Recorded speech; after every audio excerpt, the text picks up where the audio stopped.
जय हिंद दोस्तों। तो आजना विडियो में આપણે ધોરણ 6 ગણિત વિષયની ફેબ્રુઆરી 2026ની 40 ગુણની ત્રિમાસિક કસોટીનું સંપૂર્ણ પેપર સોલ્યુશન જોવાના છીએ। માટે વિડિયો પૂરો જોજો, વિડિયોને લાઈક કરજો, તમારા બધા મિત્રો સાથે શેર કરજો। તો ચાલો શરૂ કરીએ આજનો વિડિયો। દોસ્તો ધોરણ 6 ગણિત વિષયની ફેબ્રુઆરી 2026ની 40 ગુણની ત્રિમાસિક કસોટીનું સંપૂર્ણ પેપર સોલ્યુશન પીડીએફ ફોર્મેટમાં ડાઉનલોડ કરવા માટેની લિંક આ વિડિયોના ડિસ્ક્રિપ્શનમાં આપેલી છે।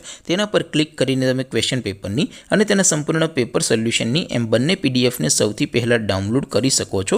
અથવા તો દોસ્તો પેપર સોલ્યુશનની પીડીએફ ડાઉનલોડ કરવા માટે તમારે ગૂગલ ઉપર સર્ચ કરવાનું છે www.mygkguru.in। આ વેબસાઇટ તમે સર્ચ કરશો એટલે જે પહેલી લિંક આવશે એના ઉપર તમારે ક્લિક કરવાનું છે।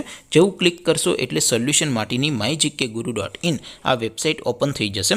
વેબસાઇટ ઓપન થયા પછી તમે સ્ક્રોલ કરીને થોડાક નીચે જશો તો ત્યાં તમને ત્રિમાસિક કસોટીના સોલ્યુશન માટેના ધોરણ વાઇઝ લીલા રંગના બોક્સ જોવા મળશે। દોસ્તો અહીંથી તમે કોઈ પણ ધોરણની બધા જ વિષયોની ત્રિમાસિક કસોટીના ક્વેશ્ચન પેપર અને તેના સંપૂર્ણ પેપર સોલ્યુશનની પીડીએફને સૌથી પહેલાં ડાઉનલોડ કરી શકો છો।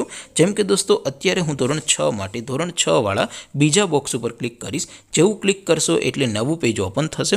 નવું પેજ ઓપન થાય એમાં તમે સ્ક્રોલ કરીને થોડાક નીચે જશો તો ત્યાં તમને ધોરણ 6 પેપર સોલ્યુશન 2026નું એક બોક્સ જોવા મળે છે। જેમાં દોસ્તો નીચે લખેલું છે ધોરણ 6 મેથ્સ પેપર। તેની સામે ડાઉનલોડ બટન છે, તો એ ડાઉનલોડ ઉપર ક્લિક કરશો તો ધોરણ 6 ગણિત વિષયની ત્રિમાસિક કસોટીનું ક્વેશ્ચન પેપર પીડીએફ ફોર્મેટમાં ડાઉનલોડ થઈ જશે। તેની નીચે લખેલું છે ધોરણ 6 મેથ્સ સોલ્યુશન। તેની સામે પણ ડાઉનલોડ બટન છે, તો એ ડાઉનલોડ ઉપર ક્લિક કરશો તો ધોરણ 6 ગણિત વિષયની ત્રિમાસિક કસોટીનું સંપૂર્ણ પેપર સોલ્યુશન પીડીએફ ફોર્મેટમાં ડાઉનલોડ થઈ જશે। તો દોસ્તો આવી રીતે તમે ધોરણ 6ના બધા વિષયોની ત્રિમાસિક કસોટીના ક્વેશ્ચન પેપર અને તેના સંપૂર્ણ પેપર સોલ્યુશનની પીડીએફને www.mygkguru.in આ વેબસાઇટ પરથી ડાઉનલોડ કરી શકો છો। તેમ છતાં કોઈ ક્વેરી હોય, કોઈ પ્રશ્ન ન સમજાતો હોય તો નીચે કોમેન્ટ કરીને પૂછી શકો છો। અધરવાઇઝ આપણે નવા વિડીયોમાં મળીશું, ત્યાં સુધી રજા આપો। આવજો દોસ્તો, જય હિન્દ, વંદે માતરમ।